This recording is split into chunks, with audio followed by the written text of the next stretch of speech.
This episode of Heroes of the Horn is brought to you by Sir William of House Wells. He was right concerning one thing. You must take Callandor. It is your birthright.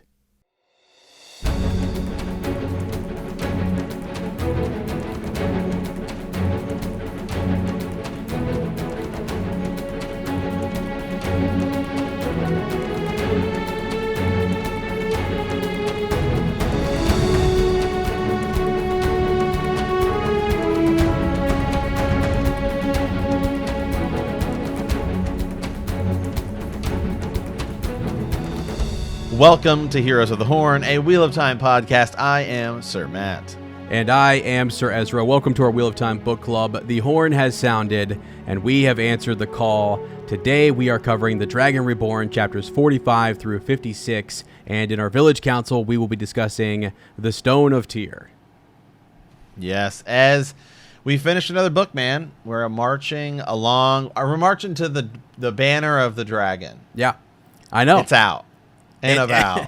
It is out, man. It's kind of a crazy thing, right? But the dragon, now we can officially say that the dragon has been reborn. All right? Yes. I love it, man. I love it. I think at the, just to jump right into it, this all ends with the dragon, Althor, the dragon, Althor. That's being chanted in the city, right? It's fantastic. So, yeah, think back real quick, right? I mean, for years, we've talked about reading this series, doing this book club, working our way through it. And I am like super proud and happy that we are through the third book, because that I think it all came down to you and I deciding how to put it frankly, how the hell do we do this? Yeah. Because we're like, there's no way you could do it a chapter a week. That's just like impossible. You almost need to do a chapter a day. Yeah. And so he said, well, we finally came up with the idea, hey, we'll break it into segments. And it feels good. I'm really, really enjoying it so far. I will say this was my least favorite of the three. Not that it's bad or anything. Yeah. It's just like, well, it's like, when you read, if I were to eat three different flavors of ice cream, like it's all ice cream, Yeah, it's all good. Yeah. So, but it's good. I'm already into the next book a little bit, and I'm really liking it so far. So it feels good, man.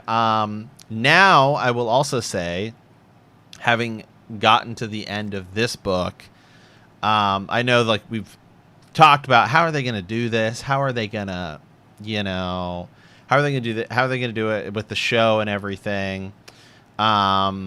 Now, I know we kind of know just from episode details, but it's not necessarily confirmed. It's not 100% confirmed. I definitely think book 1 and 2 is season 1. And I think this could be the end of this book could be your episode 4 if it's 8 episodes. Not really knowing what happens in the next book, but I could see how you could do this book in 4 episodes. I think I could see that.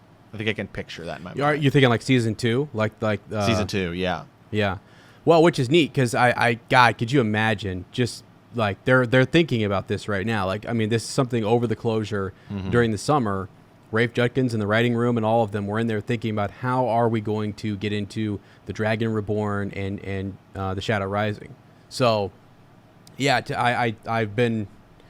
we haven't even got to the first, season, and we're already kind of thinking like that's where they're at. Right. They're thinking ahead in that regard. So yeah, I think you're right though. I think you could do it in 4. I mean, it just I think you because there's a lot of stuff that happens. Like you just like end episode 1, you go a little more Perrin heavy. Rand's not even in it, and that's fine. The start of season 2, you see Rand kind of intermittently, right? We just know he's off. You have Rand. I would have Rand goes off at the end of season 1, right? Okay, no, he's gone. And then for 4 episodes, he's kind of you don't really see him, and you're like, where's Rand, right? Right. And so then I'd have season 2. I'd have like the first episode end with like Matt, or the next episode begin with like episode 2 begin with Matt waking up. And then that's kind of, okay, now we're going to start that Matt line. But really, I mean, this book, I'm not going to say a lot doesn't happen. But in terms of if you want to sandwich it into one season, I think you could, because I think you could really combine a lot of stuff in this book. Just because I mean there's a lot of travel. There's a lot of travel in all the books, but I think like it's really Perrin heavy. But a lot of the stuff that Perrin doesn't necessarily, it's not like super important where he's at when it's going on. It's really more like character development driven, and you can kind of move those events around and stuff like that. And then you end with Callandor, right? And so that'd be cool. Rand comes back kind of at the end of episode 4, and you're like, what? And then he gets Callandor and all this stuff. Yeah. I mean, episode 3, you end with them going. I mean, it's like episode 3, you end with them going to Tyr, and then they're all there for for episode 4, and then that's your big kind of thing. I could totally see this one as 4 episodes. Well, let me ask you another question. So, what do you think? 4 like hour-long episodes. I mean, 4 hour-long episodes for sure. So, when you think about it like that, right? I mean, that's longer than, I think of like Harry Potter, right? Yeah. I mean, with the exception of the last book, which they did in 2, really they should have done Goblet of Fire in 2 movies. But you think about that, then I start thinking, well, it's going to be longer than that, really, combined time. They can totally pull it off. Totally.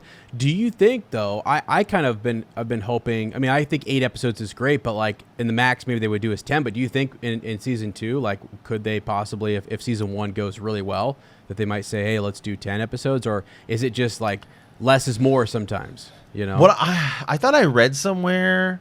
Oh, no, I think he did say. Right, that the Amazon offered them more, and he said no. I think that's good. Yeah, because right. I think if you just go into it saying, look, it's going to be, what did we say, like 7-8 seasons, 2 books a season, 8 episodes, and you just go in with this is the pace. It's not like some of these other ones where you're like, well, how long is this going to go? Because I think Game of Thrones, as we cover it, part of the thing where they just got burnt out, right? Yeah. But if you going into it, like signing up, hey, this is what it's going to be. I think that's a little bit easier. Yeah, no, I think you're actually right. And I totally forgot that was kind of the slip, is that not only was season 1 confirmed to be 8 episodes, but season 2, because he said 16 episodes. So, and so you're kind of thinking, between the two. The only way I'd say you go over that is if you want to finish it early. Like let's say, because then you start doing. If you do 10, I'd still say then you're in the middle of a book or something, and then you could, you could go that way too.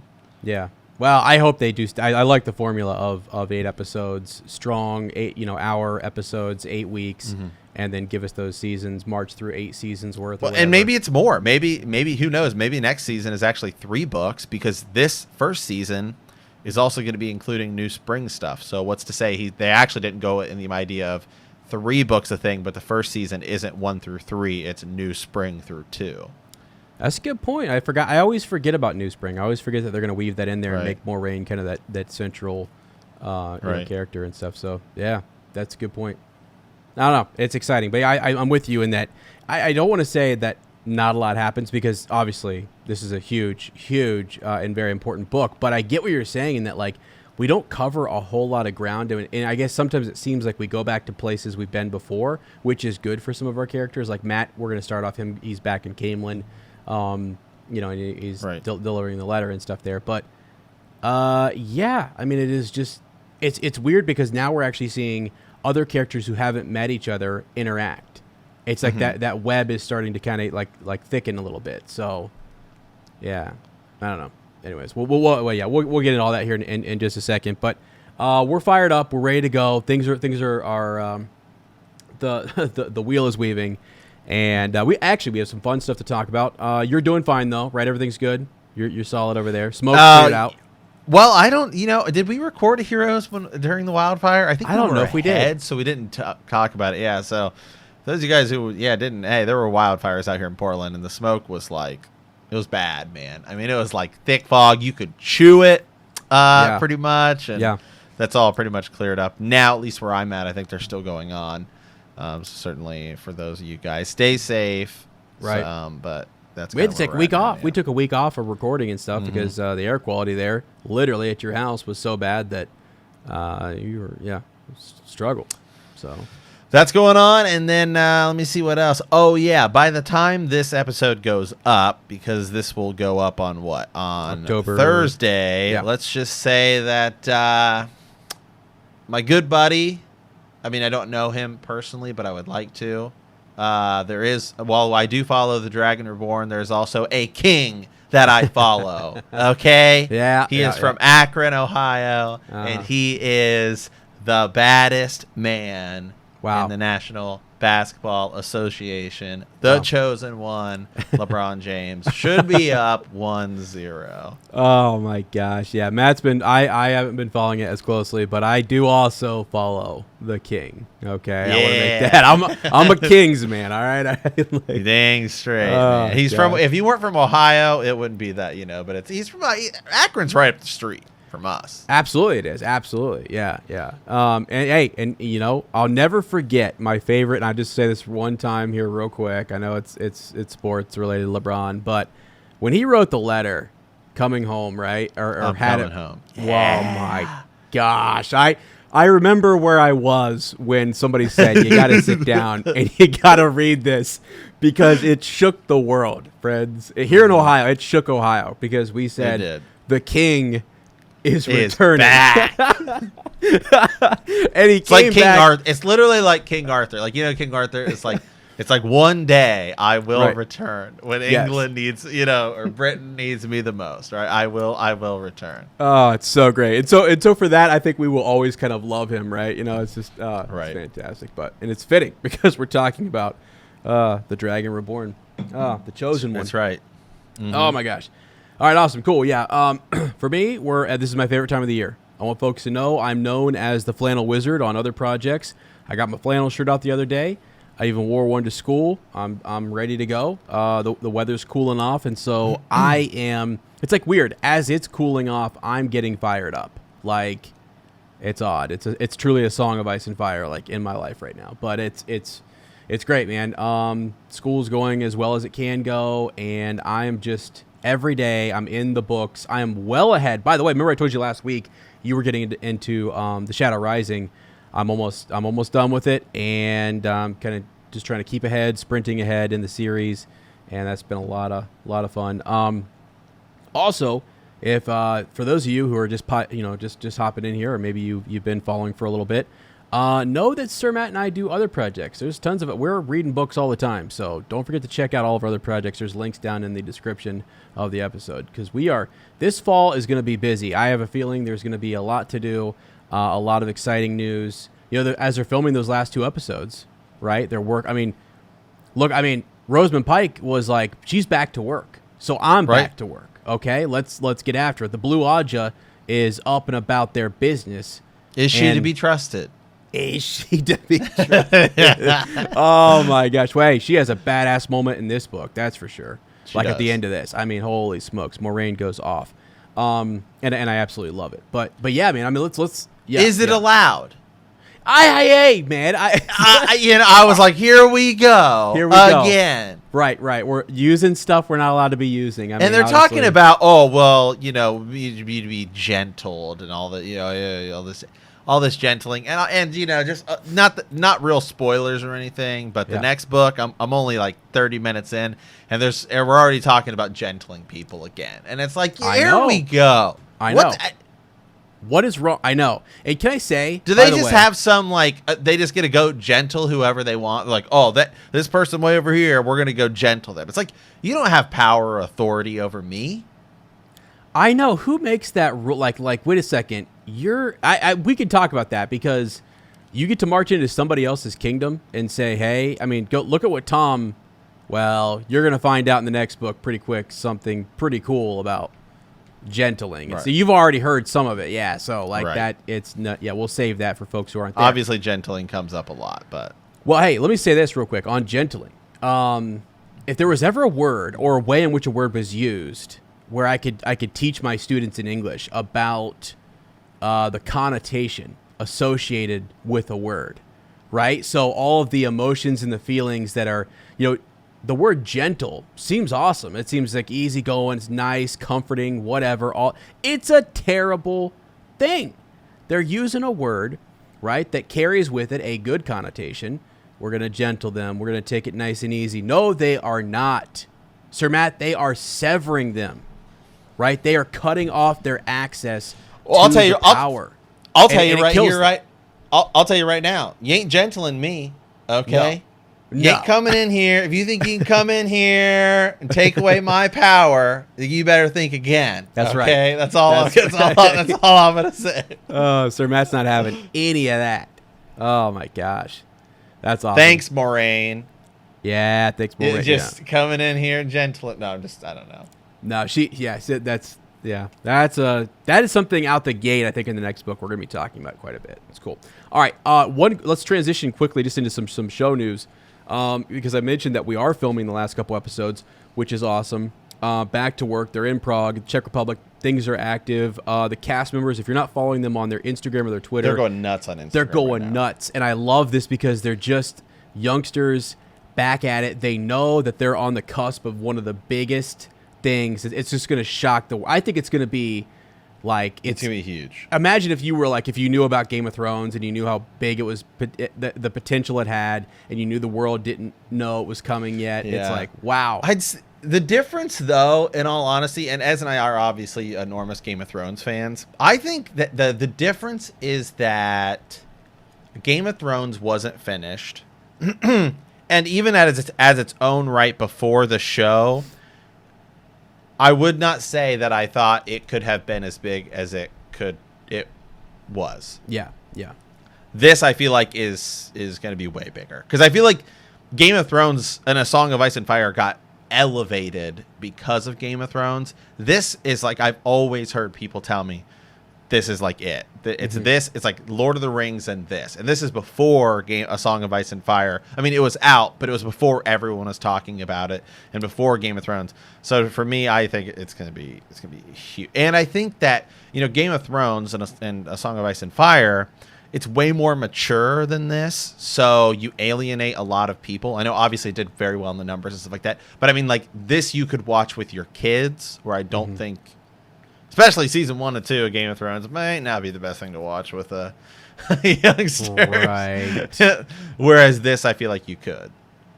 Yeah, no, for sure. I mean, there's going to be, I think, some things that are push it to PG-13, whatever. But I mean, I don't know. I mean, yeah, I do too. I think there's some good stuff in the first season, at least, that you can. I mean, I can't think of anything in the first season that's going to be like.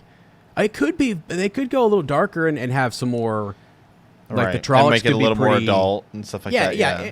But even just from where I'm reading, even from everything I've reading with like the romance and stuff like that, it's just not like it's not like A Song of Ice and Fire. Yeah. No, it's not. I mean, Game of Thrones. I mean, I'll just go ahead and say it. Literally, the first 2 seasons are pretty. The first season especially, it's like softcore porn. Yeah. From everything I've read so far, and I'm, into the 4th book. Yeah. There's nothing I've seen that causes me to believe that we're gonna see that at any point. Let me say this: if you wanted to, like, let's say you wanted to, you could, yeah. But like, I don't know that they're going to. I don't know that they need to actually. I mean, I think there'll be an element of that. Like, I don't think it won't spoil it, but it's. I mean, he doesn't go into like that kind of detail in the books, does he? Like, I mean, even in the Song of Ice and Fire book, I mean, it's. No. Bigger. Like if you're talking about like a passionate love scene or whatever, right? He allows you to use your imagination more versus telling you exactly what is going on. Which Gur does in Game of Thrones. Yeah, Gur likes to tell you. He's telling you like exactly how the body's reacting and stuff. Yeah. Right. So that doesn't happen in this as much. So you think PG-13 is probably really well. Yeah, I actually saw when Rafe Judkins came out, like he did that Instagram live story where people were like, hey, I'm worried about some of the nudity or whatever. I still think they might, I mean, they might not do that in season 1, or maybe it's one of those things where they might do it, but then they kind of drift away from it. Or if they do, it's not like full nudity. It's just like a little risque kind of stuff. I don't know. Or it's going to be like, you can tell that they're, they're going through the accepted test, but you can't see anything, and that's that, and that's fine. I got you. Yeah, you know what I'm saying? Like, the accepted test. Yeah, yeah. There are cultures like what comes up in the next book. There's a culture. Yeah, I mean, like I don't think you would have to do the accepted test with them being naked. I think part of it is like, well, it's like I'm naked, and then it's like, because it's now you're in this weird doing all this weird, it's harder for them because of that. But I don't know that you would have to do that in order, because the purpose of that is that they're given different lives to choose from. So I mean. Yeah, I know. Yeah, now there is and I don't want to spoil anything, but there are some cultures and there's some groups of people who are way more. Right. I mean, Robert Jordan was a rowdy guy. Right. So there is that element to it. I don't think it's going to be way appropriate for young kids, but I'm talking high schoolers. Right. Are gonna middle school maybe kind of fine. I don't know. That is a big question. People are kind of wondering. What are they going to go? What's going to be the angle? Because they do want a large audience to watch this, and I don't know, man. They don't need much of it. If they do it, they do not need much of that in the show. And there's not. I'm gonna kind of go out on a limb and say I don't think they will, because if you're Amazon. I mean, the difference of Amazon compared to other companies is really is outrageous. It's kind of weird when you think about it, right? Disney and their streaming services, you have to think about Disney as a big company, right? It's Disney makes TV shows and movies and stuff like that, because that will also work for going to an amusement park and seeing stuff. Not that Star Wars and some of these other things don't have dark moments. But it's hey, we also want people to go to our amusement parks. And then I think about Amazon. Well, Amazon and Prime. Well, Amazon very specifically wants you to watch Prime on your Kindle Fire, right? Mm-hmm. And they even have Kindle Fires that are meant for kids. They're kids' tablets. All this stuff. Amazon, I think they're more likely. They want you to consume their stuff in their way, and I don't know. I mean. So they're less kind of bound to that. So it could go. They can do whatever they want. It's not like they don't have Prime content that's like that. Also, but I'm just thinking if you're Amazon, it's hey, you're gonna get your kid a tablet for Christmas. Oh, hey, he can also watch this cool shit. Even a teenager, a 9-year-old, 10-year-old, give them this and they can watch it. I mean, Lord of the Rings too. I mean, I definitely don't think Lord of the Rings is gonna be.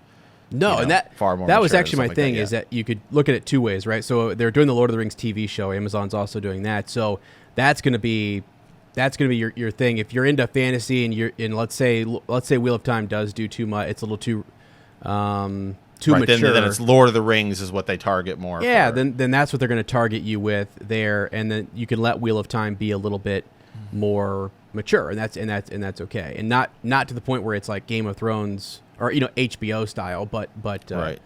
So, but I think it's gonna be a nice fine balance, because I also know, just knowing the fandom and knowing what people think about sexualizing stuff, I don't think they're gonna do a whole lot of that. I don't know. They don't need to. Also, Amazon could just roll out here and say, we think this is awesome, we love making it, and we have the money to do it, and we're going to push it through. Unless it does literally god awful, they're going to have faith in it. I think they're going to push it. Which I don't at all think it's going to. No, right. I think it's going to be gold. So, because from everything I've seen, it seems like they want to rival Harry Potter, Lord of the Rings, they want it to be their. Absolutely. Yeah, they do. And they're actually running it first. I mean, they're way ahead on it in what they're doing. One, just because of the rights that they have, and working with Harriet McDougal and the other people who are around Wheel of Time, versus what's going on with the Tolkien estate, getting their hands in Lord of the Rings. And this is still the other thing when I think about Amazon just as a company, right? Again, I go back to, it's like HBO. It's like to have HBO, most people, it used to be you'd have to have cable and then HBO, right? And so it's you're already 2 to 3 steps in, but you're way far away from that surface level, kind of thing. You have to have all this stuff in order to have it. Now you can just do streaming, but outside of that, HBO, which is owned by AT&T, it's they don't really have a way to sell you merchandise and all this other stuff and all this stuff. Amazon's going to have like, it's like, I'm on Amazon watching a TV show. Oh, you know what would be sick? A Wheel of Time action figure or a Wheel of Time whatever. And it's all right there, and you can search for it, and you can buy it, and you can click it, and they'll ship it to your house. Huge. That's what I'm saying. I'm saying, man, I think huge. I don't think people, it's, Yeah. No, I agree with you. Yeah. It's something to kind of consider, like the company itself and what they can and can't do. Here's something. So as we talk about that, you'd said everything you've seen so far, it looks really good. You saw the little tiny. I don't know if we've talked about this yet. The teaser. We haven't yet. The little tiny little teaser. Yeah, I mean. So, yeah, it's the one on Prime, the Twitter. They said, "Hey, stay tuned. We got something huge coming." We thought it was going to be Elaine. I've been 100% wrong about that. But instead, it's, hey, you like this book, and then it kind of goes down. And you can kind of see just a blurred kind of vision of Edmund's Field, which we're assuming, right? And we do know that from the set photos and stuff like that. And so, I mean, what do you think? Is it what you kind of envisioned? It actually was really cool because I know people who have read the series for years, and I would love people to send us in just thoughts even on that. I know it seems simple, but like, what did you think about the Wine Spring Inn? I mean, did it live up to what you imagined? I love when we see stuff in movie, TV format, animated, whatever, cartoon, even stuff that's illustrated. You get some of those graphic novels where they've illustrated it. Like, it was super cool to see those roofs, kind of like the roofs that kind of stretched all the way down to almost the ground, and then it was like red. You had that red tile or whatever, red roofing. I was like, that literally is what is mentioned in the book. Like, that's a description, and that's why they showed you the book and the description of the Wine Spring Inn. And then they panned up to actually see it. Basically showing you what they were saying is, take a look at the book. We're also making sure, like we are being authentic. We're being true to what Jordan kind of saw. This is what he, that's how he maybe envisioned the Wine Spring Inn. And there it is. I couldn't believe it. We get to see it kind of by itself. I was thinking, gosh, because once you start to go to other cities and you start to see the world grow and stuff, you forget how small that little, village is, Emmonsfield. And I'm like, why is there not something next to it? It seems kind of just out there by itself. Well, that's the way it is. It's a small little village in the two rivers, and there are other, buildings, right, but they're not on top of each other like a city would be. That's what amazes them when they go to, Camelin and Baerlon and so on. So. Yeah, I thought it was really cool. I was actually, it was really neat just to kind of see the texture and to see the quality. I thought it was great quality. I was like, this is awesome. This looks sick. They get the birds chirping. It's all starting to come together now that we've just seen more of the cast, and it's like, okay. I mean, I'm just starting to envision. I'm really just, I just want to see some people in costume. Dude, that's what Rafe kind of said. He's like, he's like, trust me, I don't want to show you anybody in costume. You're going to have to see them walking around in costume at Emmons Field, at the Wine Spring Inn, and that will blow your socks off. And I'm like, okay, I trust the Twitter says, you want stories, Tom Maryland to claim. Well, I have stories. I'll tell them to you. I'll give them to you. I'll make them come alive before your eyes, and it's kind of blurry. Yeah, but it looks good. The only thing, I guess, in my vision, I kind of had it. It seems to me it's more kind of out in like more like pasture, more like open kind of rolling hills, stuff like that. I don't know why. I always kind of envisioned it like more foresty, but not that. That's just where my mind went. I think it's just because it starts, and you're on like the road. Yeah, and they see the hooded figure, so you're thinking like, oh, it's like a fort, Right, and they're coming out of the fort. Rand will then, and so that's just where my mind starts, and that's where it goes. Yeah, and then you start to associate them strongly. Yeah, it's just nearby, but you're right. Yeah, no, I get that. No, here's something else too. What makes me happy about this is you see the pride that some of the other cast and crew seem to have around this, like posting on Twitter, doing the. There was someone did an Aja, like a White Tower Aja filter, and the girls that are playing Aes Sedai, they all went through and they used, it was some podcast or some YouTube content creator for Wheel of Time who created their own kind of like, it's that thing where you do like like an Instagram story, and it shows your face, and above your head it's like doing the spinning wheel, and then it either lands on like, blue Aja, green Aja, yellow Aja, or whatever. And each of them, it probably took multiple takes. I don't know. Maybe they got it the first time, but they went through and they did the filter, and it was just like super cool that they did that. I was like, that is sick. So Rafe Judkins said to celebrate, everybody in the cast was retweeting it. He posted, said, "I'll answer the first 3 questions." Now, this is on Twitter, so I can't see his immediate replies because there's just been so many. Yeah. But just so we can kind of see what people immediately started asking. Yeah. They said, let's see here. Some of the things people said: when will there be a trailer? Are you combining the first 2 books? What's your favorite set piece you've seen so far? Will there be honey cakes? Will there? Oh, right. I mean, what if there's not? Right. that would be crazy, right? Yeah. How much of the inside of the wine spring will we see? Is there a river behind it? So just some of these things, like people just a lot of these are like frequently asked questions on here. So this is what the fans who follow him on Twitter were kind of asking. So that's probably what he answered, but I can't find his answers. So yeah, I actually saw that. You're right. It did get buried. Let me see if I can. Yeah, because it was. He did take the first 3, and I think he ended up answering a 4th question, just because it was. Mm-hmm. Yeah. Yeah, we'll find it. Yeah, maybe as we. Well, I'll move us into the Stone of Tear here, and then we can kind of, if you find it. It was pretty cool. It's pretty cool that he's on there. Do we see the bell time celebration? He said yes. He answered that. Is that the one he answered? Did. Okay. He said this might be a spoiler, but yes, for winter. Yeah, for Winter Night enthusiasts, yes. Holy cow! Yeah, that's cool. That's cool. All right. Well, yeah, you guys got to go follow him. That's the thing, right? You got to go follow Rafe Judkins. It's just at Rafe Judkins, RAFEJUDKINS, and yeah. He does. He says there are honey cakes. There are honey cakes. Okay, there are honey cakes, which is cool. That's great. That's great. All right. Well, hold on, dude. Hold on. I got it. Okay. Got? So the person who asked the first question, so those were 2, said the first question that was asked was, what were your thoughts walking through it for the first time? He said, absolutely one of the most emotional moments on the show for me so far. Just standing in the center of Edmonds Field felt totally surreal. Looking up at the red roof of the inn, the trouble they'd gone to give each house and a villager a profession and a life there. It was amazing. Wow. Yeah. Wow.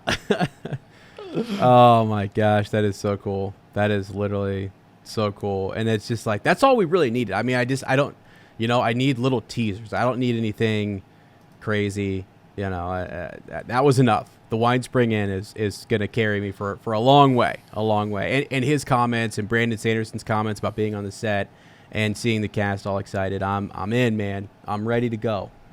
Let the dragon ride again on the winds of time. Hey, speaking of which, let's dive into the chapters. So I think we're just kind of do big takeaways here, because there is kind of 3 groups, and so we'll just kind of go there. But so starting, I think, with chapter 50 or 45, was where we left off last time. Matt and Tom arrive in Canelan, and Matt goes to deliver Elaine's letter. 46, a message out of the shadow. Matt is forced to sneak into the grounds and overhears Gabriel ordering Elaine's death. Right. 47, a rate to race the shadow. Matt decides to go to Tyr and save Elaine. Tom agrees to go with him. 48, following the craft. The girls arrive in Tyr and stay with Mother Gai'na, a local herbalist. 49, a storm in Tyr. Matt and Tom arrive in Tyr. Egwene sees Leandrin in Teleron Riyadh. Chapter 50, which I think honestly might have been my favorite chapter, The Hammer. Moraine and her group arrive in Tyr. She tells them that Baal rules there, and that he means to take Callandor from Rand. 51, bait for the net. The Black Aja captures Egwene, Elaine, and Nynaeve. 52, in search of a remedy, Matt finds Mother Gai'don while looking for someone to heal Tom. After hearing what happened to the girls, he decides to rescue them. 53, a flow of the spirit. Fael is trapped in Teleron Riyadh, and Perrin decides to rescue her. Moraine and Lan go to break into the stone and save Rand. 54, into the stone. Matt meets Julian on the roof of the stone, and they go in together. Egwene shields Joya in Teleron Riyadh. 50, what is written in prophecy. Moraine bale fires Baal, and Rand takes Callandor, chasing after Balsamon, killing him. Whew. Egwene steals Amiko, but the shield on her. Elaine and Nynaeve hold, but the shield on her, Elaine and Nynaeve holds. Matt lets them out of the cell, and once they knock Amiko unconscious, the shield falls. Perrin rescues Fael. 56, people of the dragon. The citizens of Tyr wake up to the knowledge that the dragon has been reborn. Moraine tells the group that Balsamon was just a man and that the last battle is still to come. There we are. All right. Yeah, man. So I guess where to start, right? I mean, let's back up. We got a lot to cover here. So we actually bit off, about 12 chapters worth. So we're going to talk big takeaways. And I think we talk about just big, our characters' big moments. For me, well, actually, just your biggest. Let's just jump to one of your Let's just jump to it. You liked Perrin. You can let's you because I wanted to talk about Matt. So let's start off. I'm going to give you the floor first here. Your thoughts on Perrin's arc. The Falcon is there. She's with him now. Fael's a part of his life, and he's been struggling. We know this with his other side. Yeah, right. Wolf side, right? So, what do you think? What are your thoughts? Big takeaway. Yeah, I mean, so just I guess Perrin in this whole book, the first thing that comes to mind is Perrin being the most awkward with girls, but then I just think about how literally every time they're all like, well, I wish he was here. I wish he was here. Yeah. So that. So Perrin now is kind of, Fael's kind of there. They've kind of got, just hanging out. They have a dynamic going. And then really, Perrin's been kind of the one. It's like Matt's kind of power was always mysterious. And again, I feel like Matt, it's almost like watching a race, and the end of the race is the end of the whole series, and everyone's going right. But Matt stumbled out of the blocks just because he got the dagger sickness, and so it's we really haven't met Matt until kind of now, right? Mm-hmm. We saw him a little bit in the last book and a little bit before the dagger. And so now it's okay, he's really kind of, I feel coming into his own. Whereas Perrin, we've seen move along, but it's been almost painfully slow, right? I guess this is how I kind of think about it. It's you got this wolf thing is going on. He's got yellow eyes. And it's just kind of trickling on. And now we have Hopper, and Hopper's telling him all this stuff, and we're just seeing it more and more and more. So we're beginning to understand it, a little bit more. And he's thinking, why do I have to choose between the hammer and the axe? Which is the way is that, hey, Perrin, you're a part of this too. And it's time to give up. Oh, I'm just a blacksmith. Just it's time to give up. I'm just a farmer. No, Rand, you're not just a farmer. Okay, you're the freaking dragon reborn. Yeah. No, Matt, you're not just some hooligan from Edmonds Field. Yeah, you've got a part to play in this too, which is so weird because it's then you look at the other two people from Edmonds Field, and you look at Egwene, who's I'm ready to leave that life behind, and I'm ready and willing to go into being an Aes Sedai, where it's the rest of them, including Nynaeve, on some level are all holding on, where it feels like Egwene's not.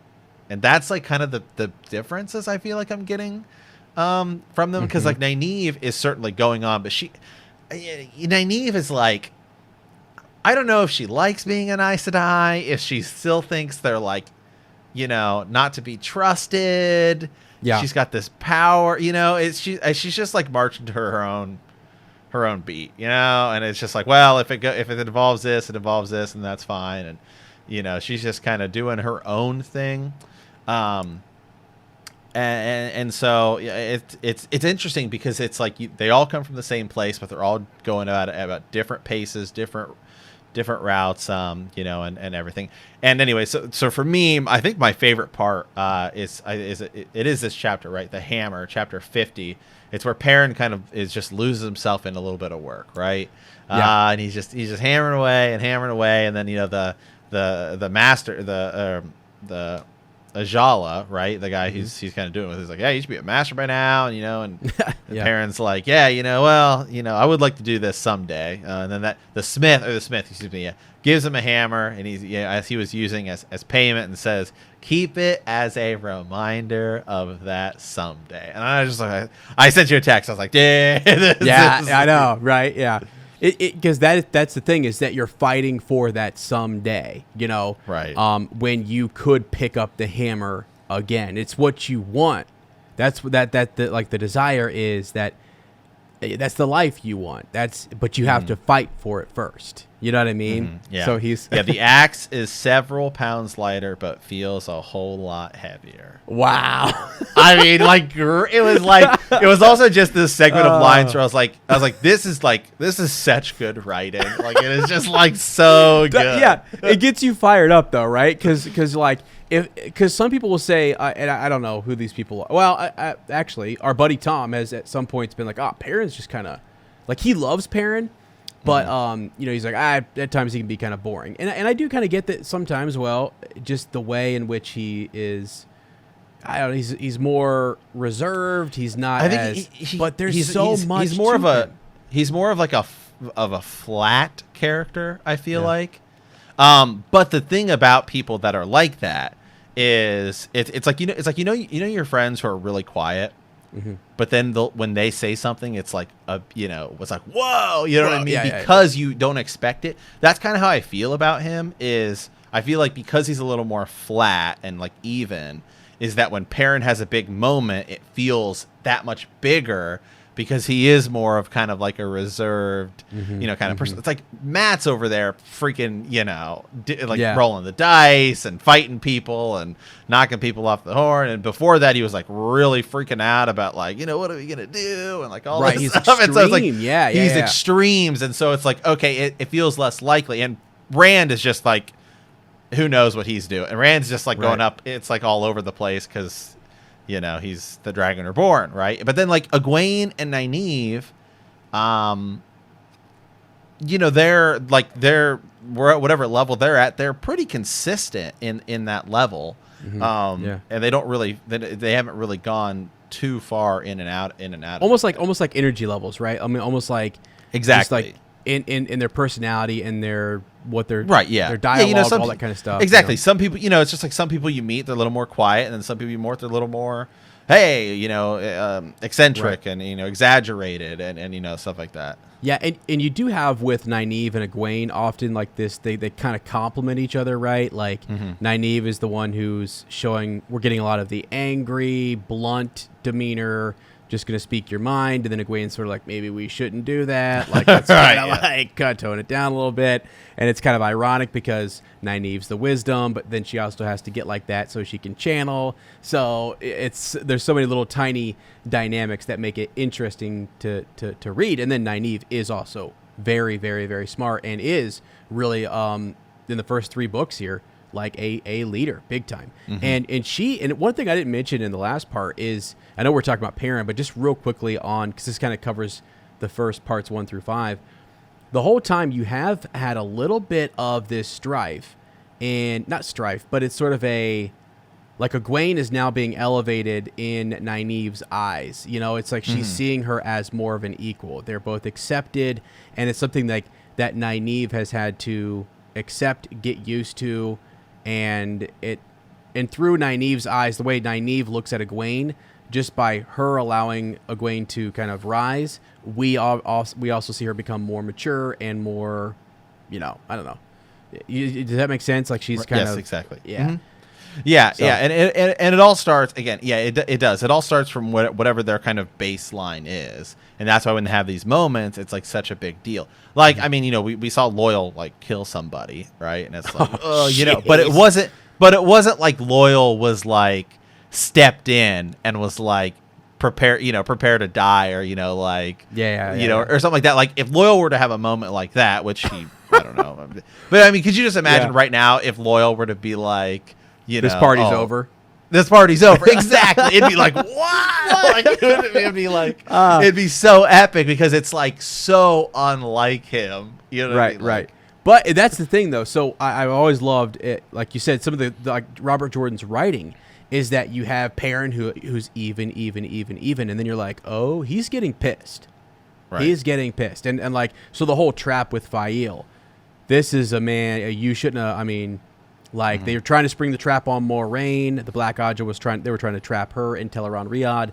It ends up being Fael, and it does at that point because they were going to go to Tarvalin. I mean, she was trying to send them away. They were going to be out of the picture, but the wheel weaves as the wheel wills, and Perrin is has to go through a trial essentially there, and start to master that realm, which he's been in quite a bit this whole book. So yeah, I don't know, like that is one of those moments where he's starting to kind of say like, okay, like there's the build up in chapter 50, and then by chapter 53 we see him kind of we see him come to that decision where he has to decide, do I hammer or X, like which one are we going with, and to protect Fael, he's got to do what he's got to do. So yeah, that's cool.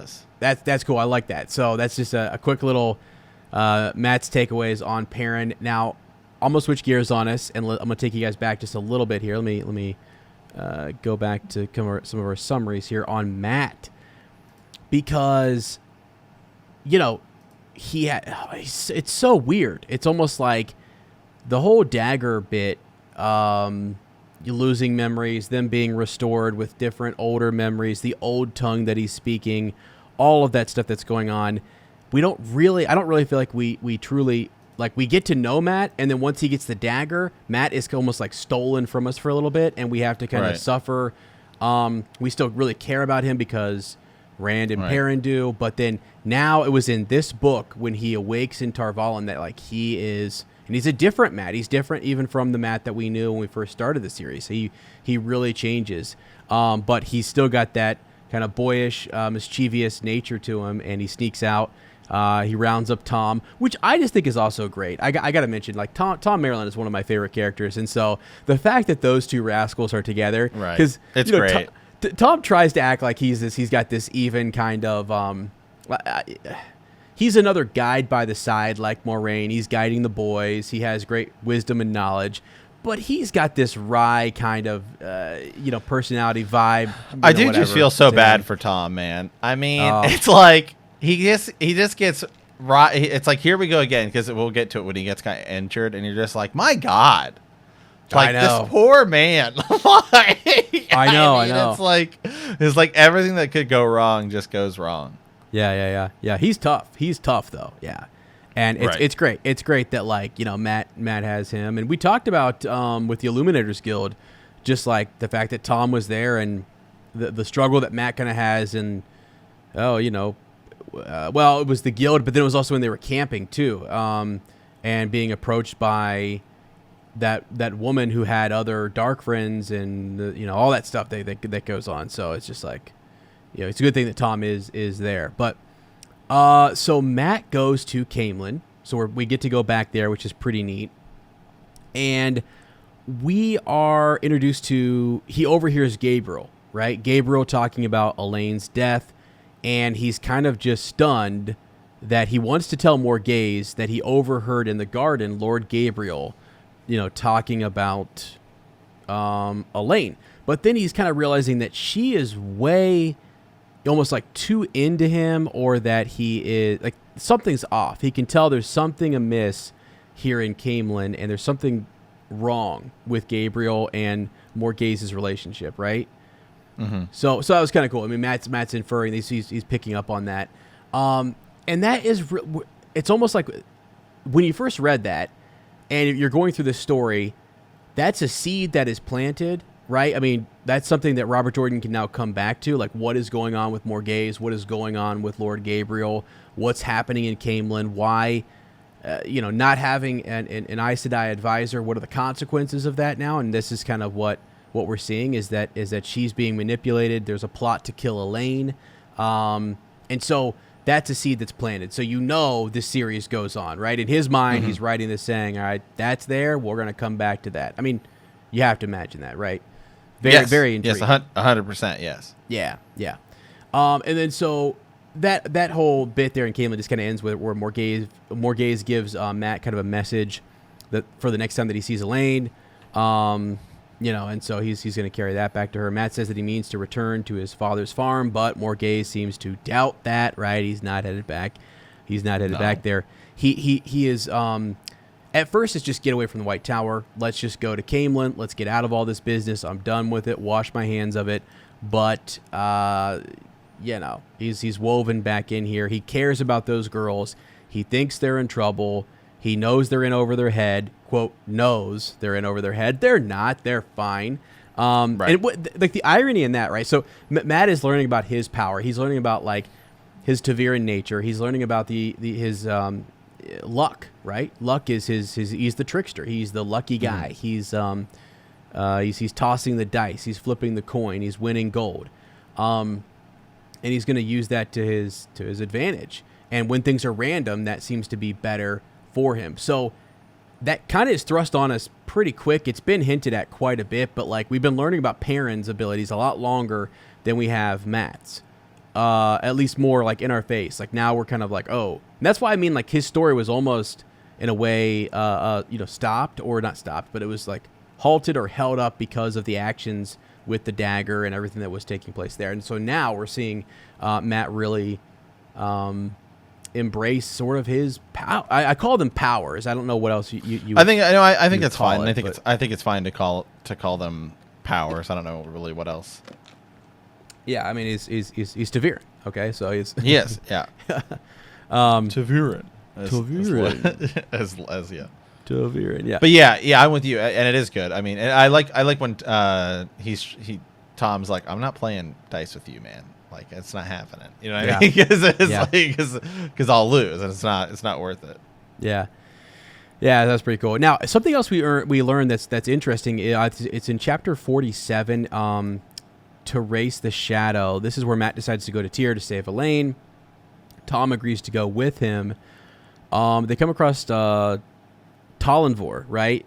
Who's one of the guards there, who's super into Morghese and is one of her loyal kind of members of the guard there. So we get introduced to him. Hank, hold on to him for a second. He's a cool character. But then Tom tells us that he was once Morghese's lover. That he was a court bard there, right? Yeah. Wild. So that's pretty. What'd you think of that? Let's go, Tom. Okay. Right? Yeah. Well, it is crazy. At.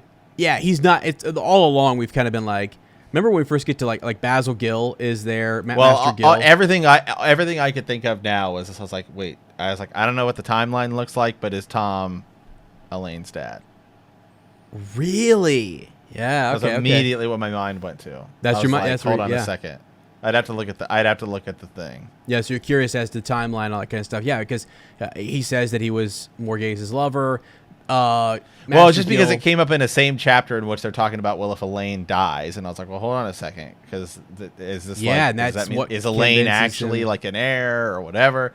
And then when what's her name is when Morghese is thinking about it, she's kind of when she's thinking about Elaine later, she's kind of like reading that letter, and she's kind of on one hand she's upset, and the other hand she's kind of smirking, like, oh, okay, like that's my daughter, like, and that was cool. Yeah, it's a cool it's a cool moment, and there's a lot of stuff that's being communicated indirectly in that chapter. I mean, the way she's communicating to Matt and to others, she's playing a game. Like the game is being played right there. There's also some other things at work. Seemingly, Matt is picking up on Lord Gabriel being way too influential, and is Morghese just kind of playing along? What the whole deal? But it does, as you say, it piques Tom's interest where he says, you know what, I got to look into this more. And also, Elaine's in danger. I'm in. You know, he says, we're going to go save Elaine. We're going to stop this plot to kill her or to harm her. So off he goes. And it's weird because they're kind of, we know, just in listening to Lord Gabriel and hearing about, you know, what the plans might be, it seems like there might be some connection between the Black Aja, and you're like, oh, shoot. You know, like now we're sort of like, yeah, Matt, you need to act on that because we know they're going to spring a trap. Nynaeve says we're going to spring this trap. Well, they may need backup because it seems like there's more involved than just the Black Aja here. So, yeah, so that's just a cool little dynamic, I guess. And yeah, I thought you'd like that bit about Tom just being, you know, a court. It was bard. great. Yeah, because it's just like he's so much cooler. We like being a Gleeman is cool. It's almost like if it's when you think of like, so I think of Gandalf, and he's Gandalf the Grey, right? But and that's cool. He's some wandering, you know, you almost think he's like a cheap wizard who does fireworks, right? But no, he also once sat on the White Council and is some big. You're like, wait a second, what? This guy who's like a bumbling kind of wizard, right, humming, smoking, comes in here, and Tom to me feels like there's a past to him that is like really epic, and you're like, well, hold on a second. Yeah, and it's been hinted at that he seems to be more than just your average Gleeman. He can do way more. Yes. Yeah. So. Yeah. All right, cool. Okay, well then, really, I guess we'll come back to Matt when we kind of get to the end. When they decide to go to Tyr. Yeah. And save them. Yeah. So I guess we'll set up kind of Egwene and what's going on with the girls. Yeah. And so I think because then it all just kind of comes together at the end. Or if you just want to, I mean, basically, I really think in these last few chapters, it's 48 is just when they arrive in Tyr. So that's really where we're at. Exactly. Like everyone kind of starts to arrive in Tyr. There's the whole idea here, right? Is we're following Rand, who's been having, he's been seeing Callandor in his dreams. Other people have been seeing it. They've been seeing the stone of Tyr, the heart of the stone. And what does that mean? Where is that at? Why is it so important? The sword that is not a sword. That the sword that no man can touch. And Rand is supposed to take it. How does he take it? You know, when the stone of Tyr falls, right? It's one of the signs that he will be the dragon reborn. And so what does that actually mean? So we're all there, and the girls are in Tyr. A trap is sprung for them. They go to what would be a wisdom. What's her name? Mother Gwenna, right? They go to her house, right? And they're deceived. I mean, they get taken by Leandrin, which is nuts. What's his name? Julian, right? The thief taker. He's a cool guy. So they basically they're no match for the Black Aja, and they get taken yet. Yeah. Yeah, yet. So let me just see here real quick. This is chapter 51, Bait for the Net.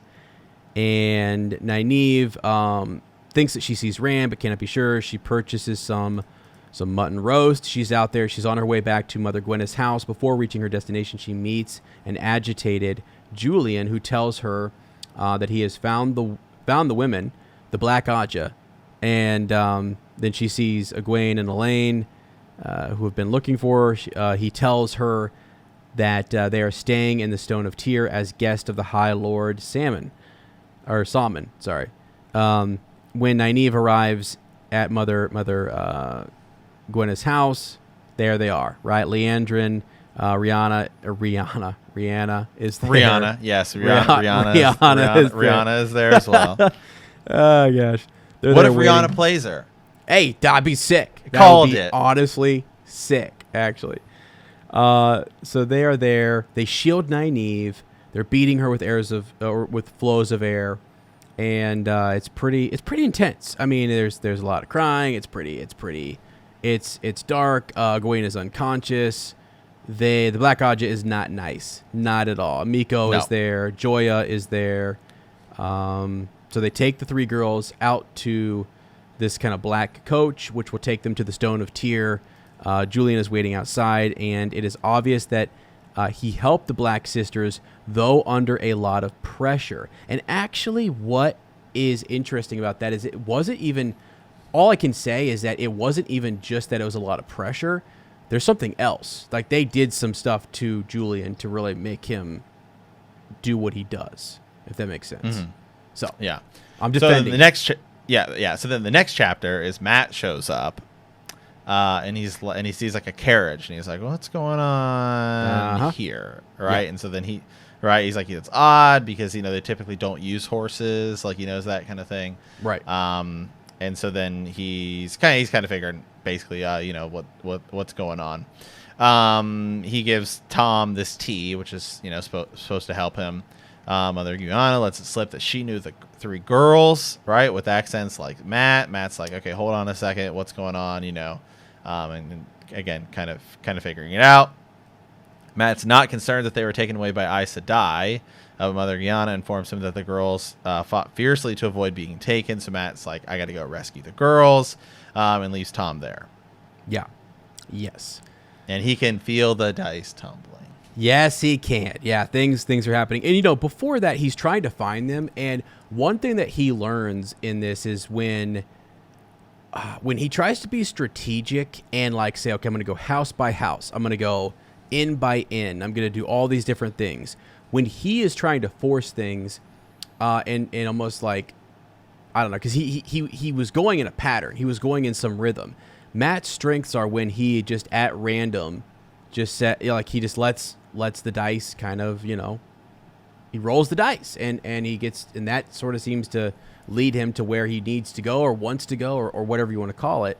But did you notice that, like, when he was searching for them strategically, he was having problems. Once he gave that up and he just let it and said, I'm going to flip a coin, I'm going to toss the dice, then at random, boom, he meets success in, like, finding individuals who are going to lead him to the girls or lead him to Mother Gwenna and so on, which is pretty cool. Right. So, cool moment for him.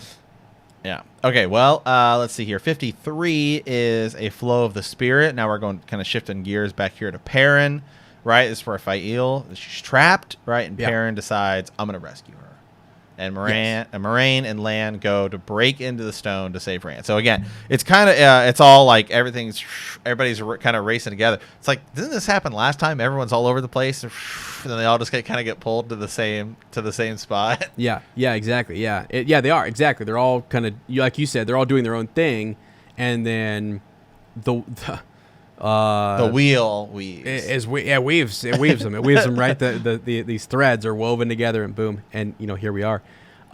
Interesting though, Moraine is saying that Baal is not shielding his dreams, and she's seeing nightmares and stuff. Like, that was kind of cool. So Moraine is very much like, I think this is a threat. He's posing as one of the High Lords there in Tyr, and I think he's a threat to Rand. He means to take Callandor from Rand. So she says, I'm going to counter that. You're not touching, Rand al'Thor. Yeah. I need, we will be there for the last battle. So she and Lan are laying those plans, and that's where, Perrin and Fael and Loyal were meant to just go back to Tar Valon, get ready for the next stage, stay out of this. We're going to go deal with this. And they're not able to. I mean, Perrin has to then rescue Fael. So we'll get back to that. But so the chapter 54, Into the Stone, is where just everything is just, there's so many points of view. You've got Matt's, Rand's, Egwene's, Perrin's, and then back to Matt's. Back to Matt. Crazy, man. It's so crazy. So let's tackle these kind of together. So I'll start off with Matt's, and then you can kind of bounce to just Rand. But Matt is showing up, and he's looking for a way into the stone. And remember, he has one of those fireworks, right? An explosive, essentially. Yes. Well, I mean, it reminds me when he had the horn, like, well, I got this thing here. We go. It's on. Let's use this. And so he does. But yeah, he's got his quarterstaff, his bundle of fireworks with him, and he's watching the stone. He sees someone climbing up the wall just as he intended to do. He's wondering, who is it? is at Rand. While he's distracted, he is attacked by a small group of Aiel, whom he tries to fight back. They trap him. The Aiel want to know why Matt is watching the stone, right? And then another voice speaks up saying that he wants to know why the Aiel have been watching the stone, and it's Julian who has been sneaking around on the rooftop. So this guy's trying to make up for some of what happened with Mother Gwenna. He's a good guy. I mean, he's a good dude. He's outmaneuvered and unfortunately used against Nynaeve, Egwene, and Elaine. It sucks, but the Black Aja got to him, and the trap was laid. And yeah, they sprung the trap. It gets him into the stone, but now they got to get out of it. They're shielded, and they haven't learned yet how to kind of pick out of that and everything, which takes some time.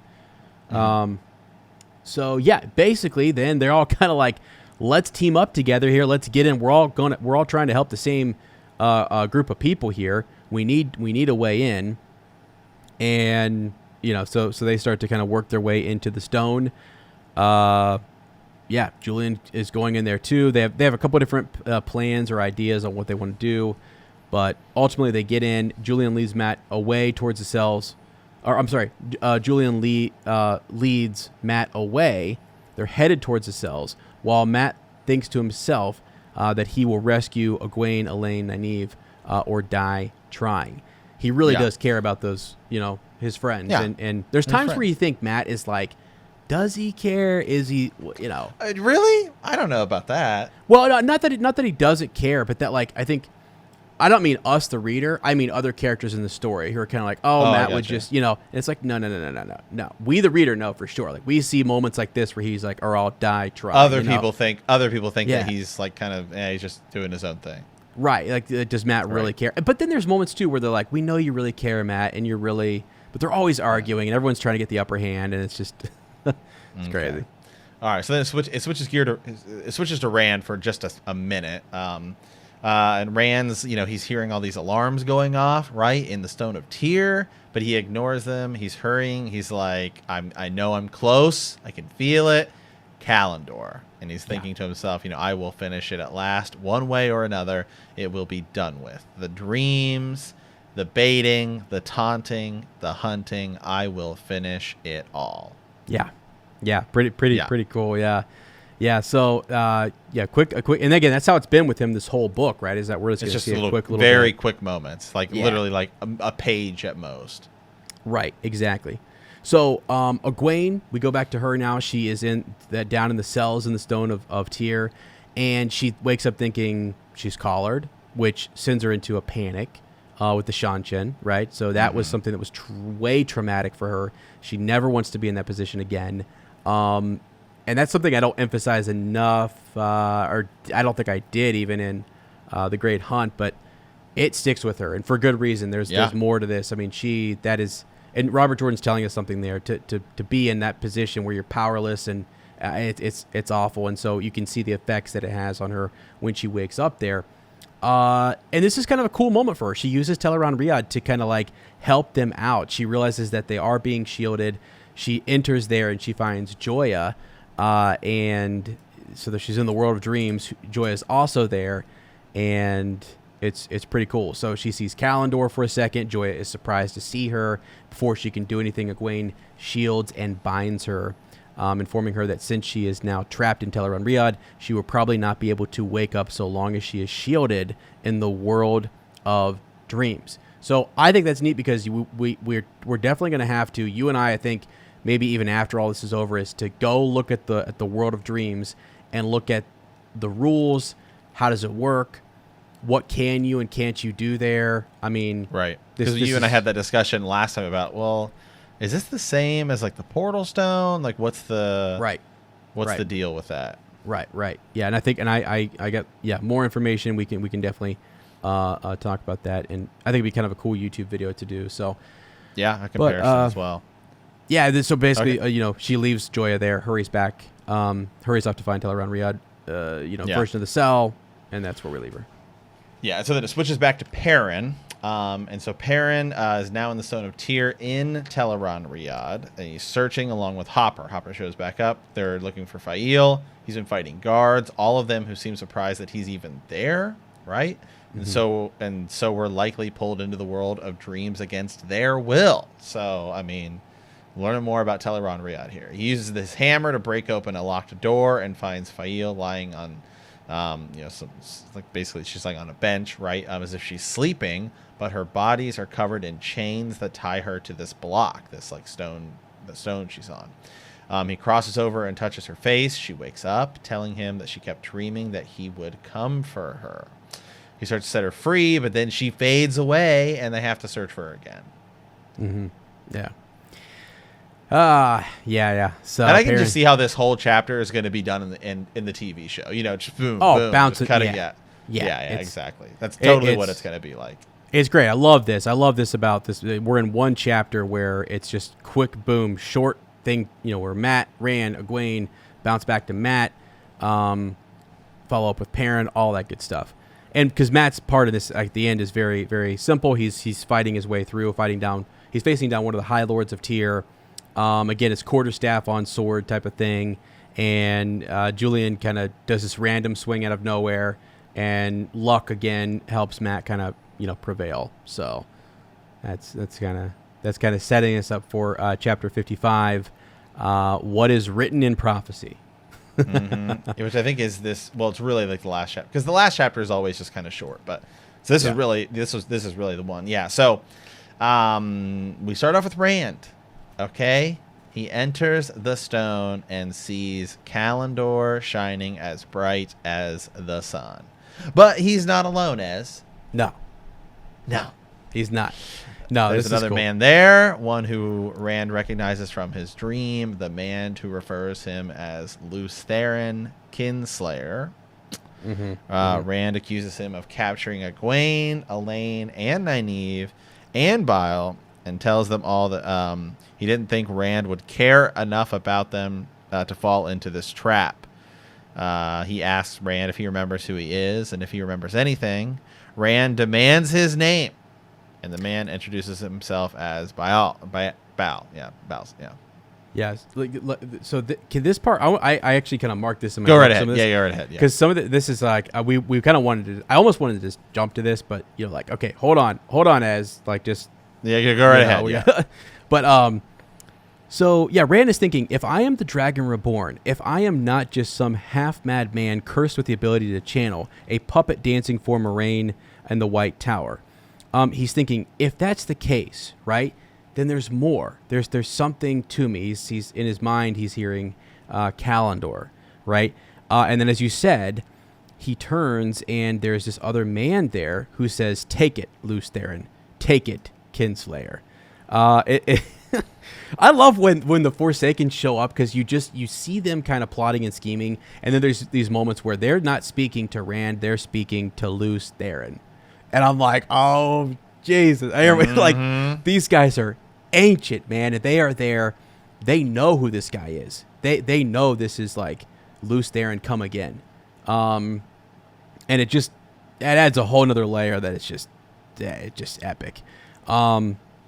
So again, yeah, he's telling him, take it. And as you said, Rand is demanding, what is your name? Baal said, says, call me Baal. The Forsaken scowled and did not react to the name.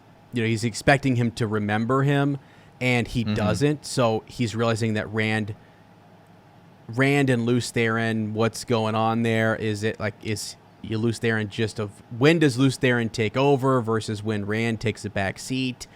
Why doesn't he know more than he does? But doesn't really matter. He says to him, truly you know nothing. Suddenly there was a sword in his hands, a sword with a blade carved from black fire. And it's just like, so you've got a black fire sword, and then Rand will use saidin to make his own sword. That's and it's just like, it's on, man. It's on. And he's telling him to take it. Take Callandor. 3,000 years while I lay imprisoned, it has waited here for you. One of the most powerful sangreal we ever made. Right, during the Age of Legends, that he was a part of it, right? So I don't know if that's whether it was actually made by them or was it just something that they had at the time, and so we meaning channelers or what have you. Right. Take it, defend yourself if you can. Oh, so they get into a fight. They're going at it. The forms are coming back. Lands forms, parting the silk. Water flows downhill. Wind and rain. Blade of black fire met blade of red in shadows of sparks, or showers of sparks. Like, you imagine just sort of like the fighting that's going on between these two, and it's sick.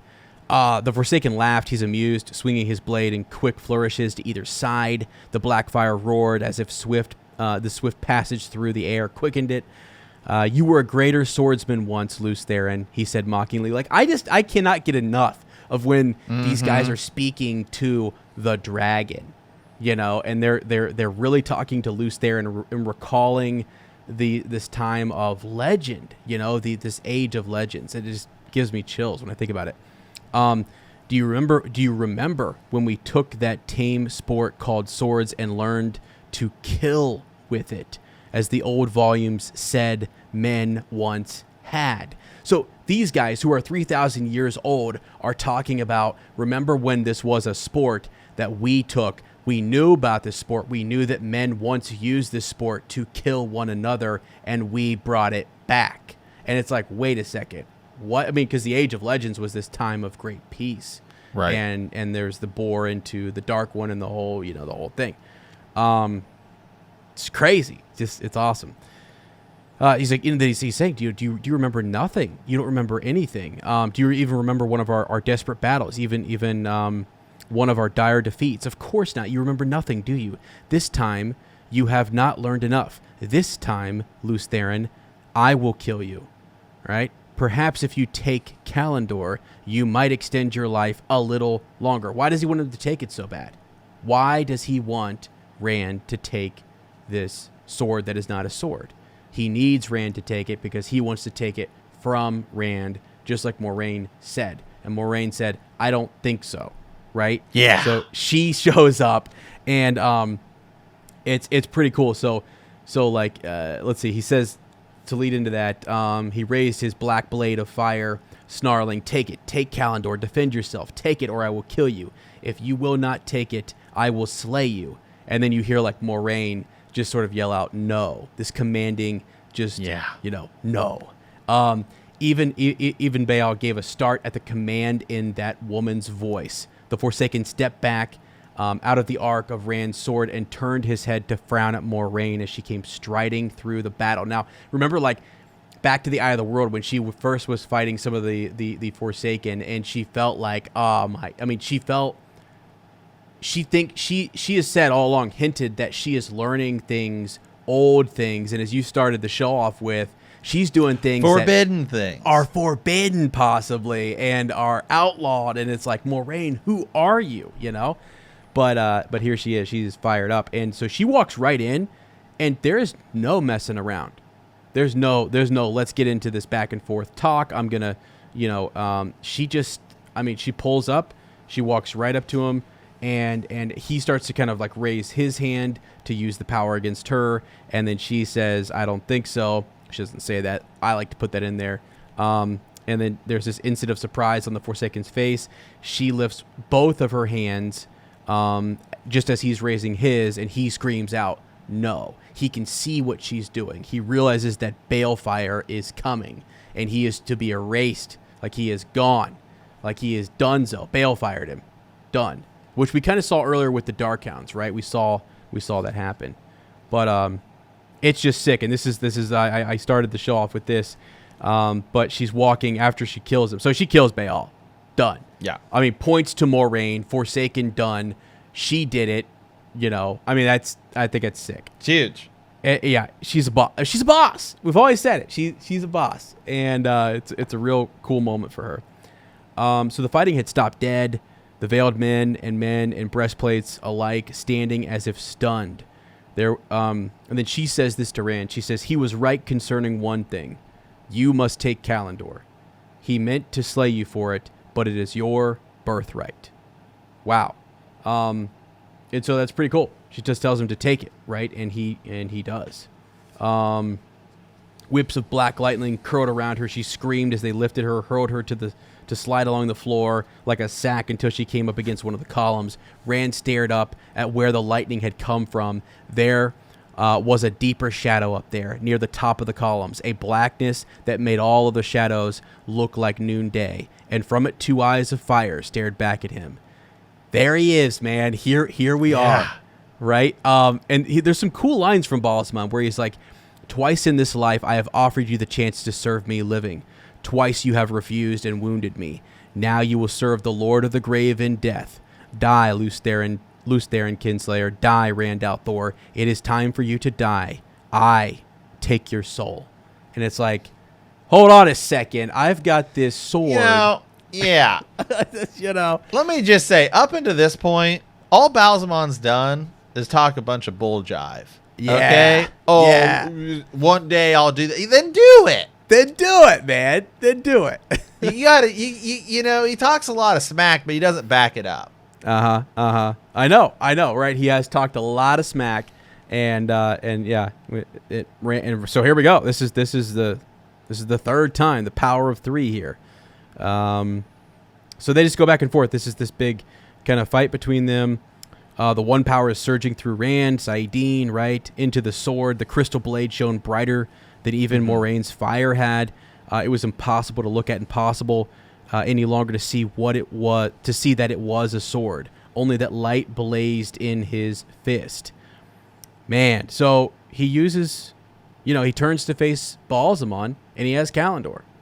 And he uses it. He reached out through Callandor and twisted reality to make a door to somewhere else. He did not know to where, except that it was where Balsamon had gone. I am the hunter now, right? And so that's sort of in that chapter. Boom, he is off and running. It's going to be epic. It's going to be sick. It is going to be sick when they show that. Like, it's just for him to see, like, this boy who starts off when he's in the dream world, seeing Balsamon. He's appearing in his dreams. He's scared. He's gripping the back of the chair. He's leaving, sweating, worried, talking to Moraine, and now he is the hunter. He has embraced Callandor, and he is off to kill Balsamon. It's great. It's freaking great. So do we just keep going with Rand, or do we talk about? I think we just keep going. I mean, essentially, like, Egwene does some. They do some trickery, and they're able to kind of work out of, the hold that the Black Aja have on them, right? Which is pretty cool. That's the gist of that. So where does that next part kind of pick up? Because then there's like Matt coming. He opens up the iron bars. Right, and then Perrin, and then Perrin and Hopper. They're kind of searching. Perrin has almost rescued her twice, but each time she fades away. And then he manages to find his way back to her. And she was being attacked by falcons, right? He manages to find his way back to her. And then, he is being attacked by falcons. Then he finally gets her, and he breaks the chains that hold her, and then fades into blackness. Then he wakes up outside of the Stone of Tyr and Teleron Riyadh, and Fael is kneeling over him, wiping blood off his face. He sees, the Telangrial broken in half, and it's like lying on the table. It's a hedgehog. Yep, exactly. Yeah, so that's sort of that. Now, then, boom, let's bounce back here to Rand, who is, he's got Callandor at the ready. This is epic. Yeah, he hurried after Balsamon. He's almost not sure what he's doing, like what powers he's using and what he's wielding here. So he ran after Balsamon, Balsamon's retreating footsteps echoing down the halls of the stone. You've got Myrddraal Trolloc leaping out of thin air. So he's facing them down. Without knowing how, he turned them into vapor. Let me say that again. Without knowing how, he turned them into vapor. Like, it's just like you learn more and more about what he can do with his powers, and you're like, oh, geez. So that's pretty cool. And actually, there's dynamics to that. So where did he go? You have to think about the realm in which Rand is in. Is he in this reality or another? Back and forth. So he's kind of got you thinking. Like Robert Jordan plays with the mind a little bit here as you work through this. It's pretty neat. where else do we go here? So yeah, the stones around him faded almost to mist. The stone faded. Reality trembled. He could feel it unraveling, feel himself unraveling. He was being pushed out of here into some other place where nothing existed at all. Callandor blazed in his hands like the sun till he thought he would melt. So he's really drawing upon the one power. Where's the actual? I'm trying to find the actual death. You know, where he actually kills him. Yeah, he's pursuing him. He's pursued Balsamon. Balsamon's running like a scared. I mean, he's on the run here. Balsamon says, "I will not be undone." His mouth was fire. His shriek echoed among the columns. I cannot be defeated. Aid me. Some of the darkness shrouding him drifted into his hands, formed into a ball so black it seemed to soak up even the light of Callandor. Sudden triumph blazed in the flames of his eyes. "You are destroyed," Rand shouted. "You are destroyed." Callandor spun in his hand. Its light roiled in the darkness, severed the steel black lines around Balsamon, and Balsamon convulsed as if there was two of him. He seemed to dwindle and to grow at the same time. "You are undone." He plunged the shining blade into Balsamon's chest. Balsamon screamed, and the fires of his face flared wildly. "Fool," he howled. "The great Lord of the Dark can never be defeated." Rand pulled Callandor's blade free of Balsamon's body, and his body sagged and began to fall, the shadow around him vanishing. I mean, so it is, you know, and that's where he has those thoughts, like the epic thought where I have done it. He thought, I have killed Balsamon, killed Chaiten. I have won the last battle. Light, I am the Dragon Reborn, the breaker of nations, the breaker of the world. No, I will end the breaking, end the killing. I will make it end. So that's sort of his thoughts. He says, I am Rand al'Thor. I am the Dragon Reborn. So epic moment, right? I mean, and then the men around him, they stop fighting and they proclaim him to be the Dragon Reborn. Yes, exactly. And so, like, I mean, so before, right? He did plunge. And we have a cool pigeon actually about like the heron marked blade and him plunging. You know, even like his power wrought sword that he plunges into Balsamon, but it only wounds him, right? And it's through using Callandor as a sword. It's the Sangreal that he is able to channel enough power, thrust it into Balsamon, and air quote, he kills him, right? So yeah, it's 55. Just epic, man. It's great. I wish it's I epic, could, and it's one of my favorite chapters to reread because there's just such intensity in it that you're like, this is legit. So. And it's going to be great to see on screen when we get to that point. And now Balsamon's dead, and they all think it's over. Right. But it's not. No. No, it is not. And Moraine lets them know what's up, right? I mean, he was just a man. Remember, was it part 4 or 5? You had kind of said, "Hey, hold on a second here. He's talking to this Landfear, and she doesn't seem to cower in front of him. She doesn't seem to be." Well, she even says, "Do you still work for the Dark One?" But up until this point, it seemed like Balsamon was the Dark One. Exactly. And so when you see another one of his servants asking him whether or not he serves, you're like, well, shoot. I mean, it's not like she's not pledging herself for saying I serve you. So that was wild. That was a little kind of clue and hint that you picked up on early, and a lot of people miss it. A lot of people get it too, though. I mean, it's there to cause you to go, wait a second, like either Landfear is like super OP, or or this guy's not who he says he is. So, yeah, man, yeah, it's gonna be good, man. It's gonna be good as all I could say. Yeah. Yeah. So cool stuff. And once again, we're left. I mean, it's the cool thing about the end of each of these books is that it's like more and more people are beginning to realize he's the dragon. The dragon. I know. He is the Dragon Reborn. Yeah. What's really cool is we get this out of the way, and I'm just going to set folks up for like the next book or whatever, which is neat. Moraine hinted at it at the beginning of this book, is that, yes, we've paid so much attention to Rand, but this book was actually, although it's about him proclaiming himself to be the Dragon Reborn, it is very much about the two men on either side of him and the women surrounding him. And Moraine is saying, there are multiple threads. We need to watch and pay attention to all of them. And that's what this story kind of does. It's why it feels a little different, because we're not that focused on Rand. Rand ultimately gets to where we need him to be. So we're like, wait a second. He is now legit the Dragon Reborn. So what does that mean for everybody else? Well, Moraine kind of showed you everyone had a part to play. Robert Jordan, the author, shows us everyone had a part to play in this.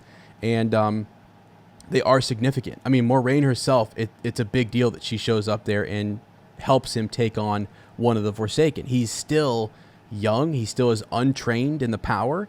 And for him to take on two Forsaken might have been his undoing. This might have been... And we're two for... How many Forsaken have we killed at this point?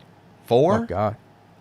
Yeah, we got 2 in the first book, right? And now 2 here? I don't think we killed any Forsaken last book. Yeah, I think we Aren't there only 13? Well, hey. Was that mentioned? I anytime you drop stuff, yeah, I think you're, yeah. I'm always like, how does Matt know stuff? Like, did they say that? Yeah. No, I'm pretty sure they've said that. Yeah, they did. Okay, cool. Yeah, so what do we, I mean, we've killed 13, or we've killed 4. Okay, so right. We got more books to go, right? So yeah, we'll see what happens. But I don't know, man. You said at the top, this is not your favorite, but it has its epic. It's really good, like really good highs. Yeah, right? I mean, and it's not like it's a bad book. I'm just saying of the 3 we've read so far, I think it was my least favorite of the 3. But by the time we finish the series, it could be my 3rd favorite book. So there's still more. There's still plenty more books to go. But it's of the 3. Yeah. Awesome. All right. Well, I want to let's move us into our email today, our message, our pigeon that we got. This is pretty cool. So Roberto Gai'don sent us something here. This is pretty awesome, and it kind of fit into what we were talking about today. So this is good. Hello, gents. Just caught up after binging the series for the past 2 weeks. Love the podcast. One thing I wanted to note regarding Rand's heron-marked sword during the last episode, Sir Matt was kind of guessing that maybe Callandor might might be the heron-marked sword. Tam's blade was destroyed when Rand stabbed Balsamon with it during the battle over Falma. I've always seen this as a symbol of Rand's transition from farm boy Rand, Tam's son, into the true Dragon Reborn. So that was a sword of old, right? And it's sort of like, okay, this sword is destroyed. Rand is stepping up. Yeah, all right. Full disclosure, I've done several rereads, so these little details are ingrained. Again, thanks for the great content. It's amazing to listen to Sir Matt's excitement as he discovers the glory of the Wheel of Time. All the best. P.S. O.H. I-O, baby. I-O, let's go. Oh, my gosh. No, man, that's really cool. And actually, sometimes as we're going along, yeah, like there's little tiny details that either, can be missed or what have you. And I love that. So if you see those, send us, kind of a message on those. If we misspeak or we forget something, feel free. I mean, this is not, we're just a humble Wheel of Time podcast trying to make our way through the series. And we absolutely love hyping this series. But there are so many little details like that. That is a really cool symbolic kind of moment for Rand, where that sword is destroyed. And then, now we've got to kind of, he's heron marked essentially in his palms.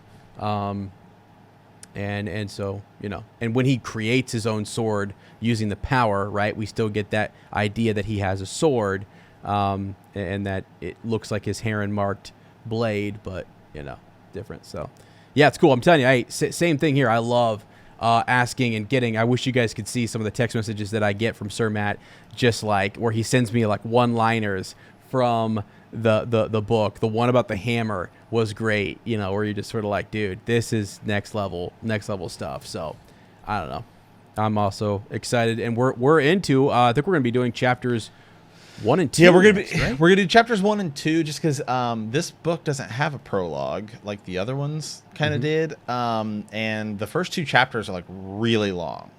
Yeah, and then it goes back to kind of normal after that. So we're gonna do the first 2 chapters, and I'm already into the first one. And not really spoiler, but it's min heavy and it's great. There's some cool stuff happening. No, that's cool. That's good. Yeah, hopefully folks are ready to dive into that and keep right on going. This is great. I think I'm excited because I think we timed this out just right to where you're going to have a lot of the books under your belt when we get to the show, and for our content creation stuff we're doing over on YouTube.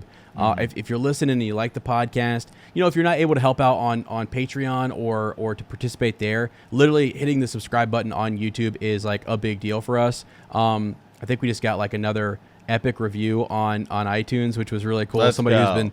who's been listening to all of our like projects for been listening to Bend the Knee, Hyperspace Hangout, and so on. So that's really cool to see other folks who like those other fandoms coming over here and check. It's a lot, to take on a 14 book series. It takes a lot of dedication. It's a lot of time, and it's a big undertaking. But I'm glad folks are doing it because it is well worth it. It is such a good series. It is so epic and so awesome. So yeah, that's fantastic. But again, yeah, subscribe on YouTube. Leave a review on iTunes. Check out the Patreon. The discussion threads are up there. Extended edition is up there. And we're having a good time all around. More rewards to come in the future as we get through more content. Just been some, just trying to get back into, well, really, I think it's on to more of the Wheel of Time explained stuff. Now that we've gotten this far, Matt and I can talk about some of the, Sangreal, Angreal, Tyr Angreal, Stone of Tyr, getting into all of these different places and locations, cultures and stuff a little bit. And we can kind of talk you guys through some of that over on YouTube, which is exciting. Absolutely. All right, guys. Well, hey, with that, we want to thank you for answering the call. In our next episode, we will be discussing The Shadow Rising, our next book, chapters 1 through 2. If you like our podcast, don't forget to subscribe, like us, write a review, leave a comment, or send us a message at thehornofvalir@gmail.com. We will see you soon, and remember that the grave is no bar to our call.